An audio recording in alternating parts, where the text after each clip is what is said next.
I'm releasing a pop album on March 20. And I know you're thinking, Xanthi, what the hell? You're supposed to be writing your thesis, not pop music. However, making this album during my PhD really helped my sanity. And I want to walk you through why and how this relates to you. By the way, before I forget, hi, I'm Xanthi, the feral academic, and welcome to the Authentic Academic Movement, where we are honest, feral, and anti bullshit. The PhD wants to isolate you, have it be your only focus, your whole identity, like an abusive boyfriend, to be honest. And we don't allow that. What nobody tells you in orientation is that your PhD will destroy you if you let it be your whole life. When your entire self-worth is based on your PhD, that creates vulnerability, not the good kind, the bad kind, because it's like, oh, you get one negative comment from your supervisor. Oh, your whole life falls apart. You don't get into that conference. You feel like you're the worst academic in the world. It makes you feel like a failure, but you're not. The thing is that you need to have other creative outlets or just outlets that feel good to you. I did not bring my beloved guitar from America to the UK. For a while, I was like, well, maybe I don't need a guitar, but it was physically hurting me to not be able to write music. So I found a used guitar on Gumtree for less than 20 pounds. The strings were absolutely horrid. They needed to be replaced. I picked it up in the parking lot of a British Aldi. The person said it was their son's, I believe, and they were like, oh, my son doesn't really use it anymore.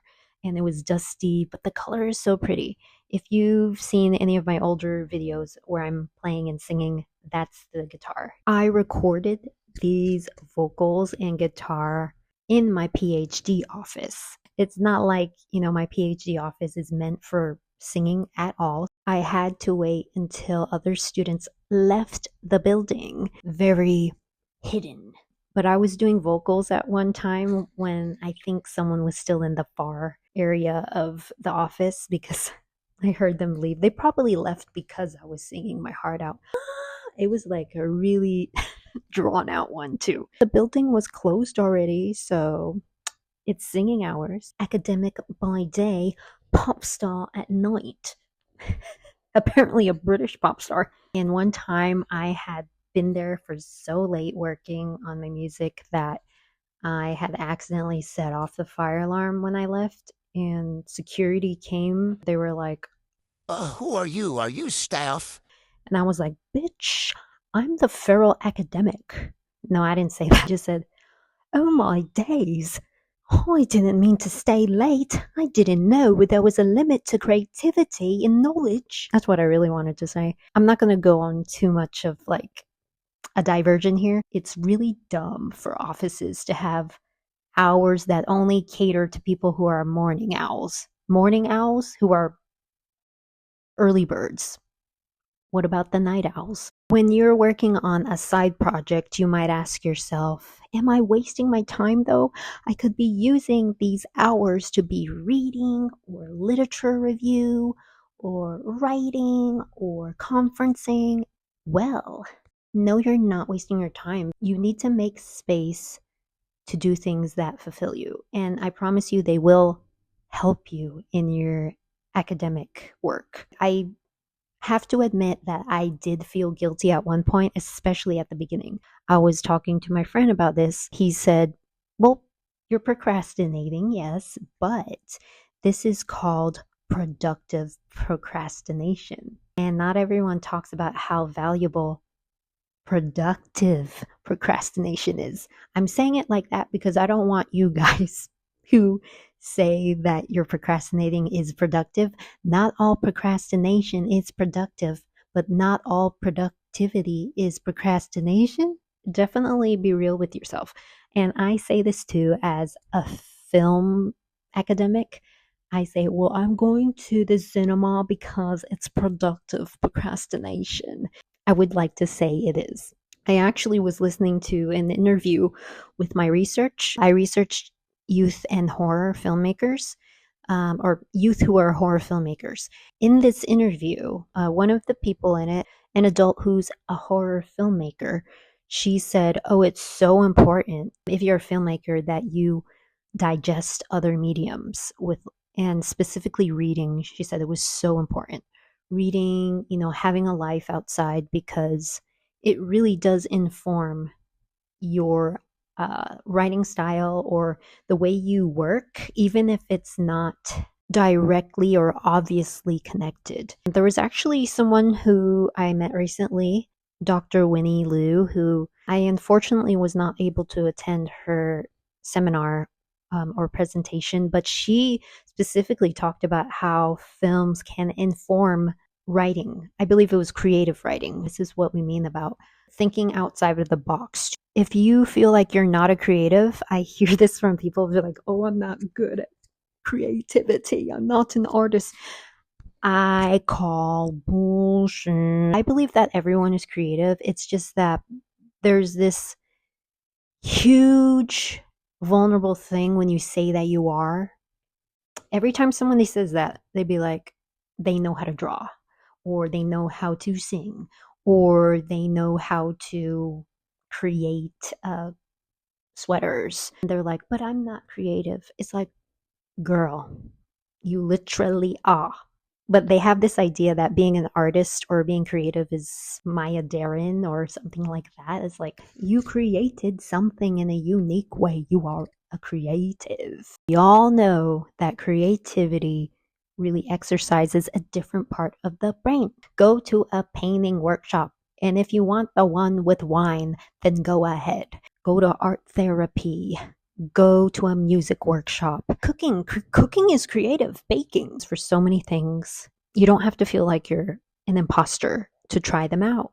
The left brain, the right brain. Sometimes I do get an identity crisis because I have so many hyphenates where I'm like, okay, I'm an academic, I'm a filmmaker, I'm a musician, I'm a podcaster, I'm a YouTuber. I almost forgot about that. I'm literally right here YouTubing. Like, bro, like, who am I? Say that real academics don't make pop music. Pop stars don't do PhDs. It's like, I mean, we were just, I literally have a video about Taylor Swift getting her doctorate. Y'all need to stop and sit down, because people are fluid. Doing things outside of my PhD does help remind me that I am more than just a thesis and a documentary. And at the end of the day, I just want to help people feel less alone in anything that I do.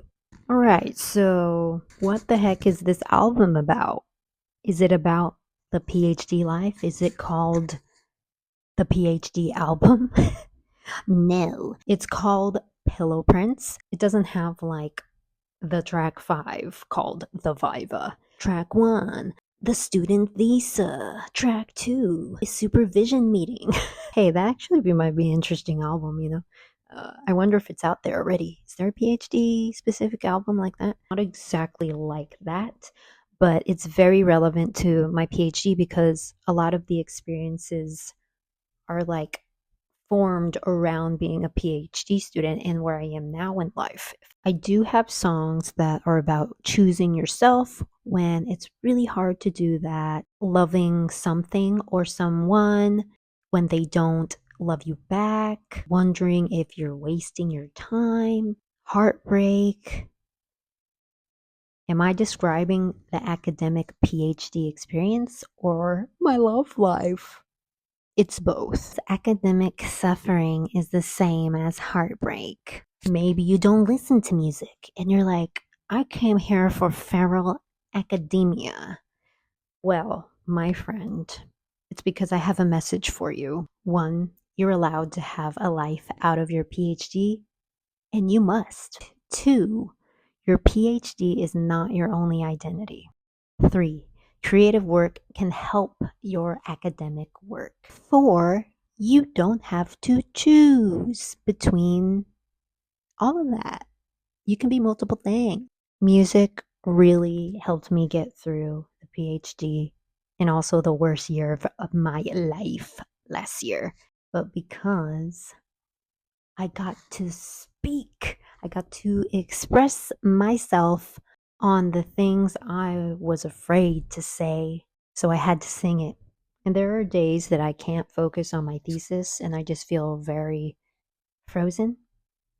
Well, that's when you gotta let it go, let it go. That's when you can shift to something else. I really want to know, what is your creative outlet as a PhD student or student that helps keep your engine running when it's running on low? So leave it in the comments below. Back to the album itself. It's coming out March 20. It's very like electro pop experimental and was written with someone I actually met while doing my PhD, musical genius Graeme Dyck, a queer Canadian artist who has a very different writing style than I do.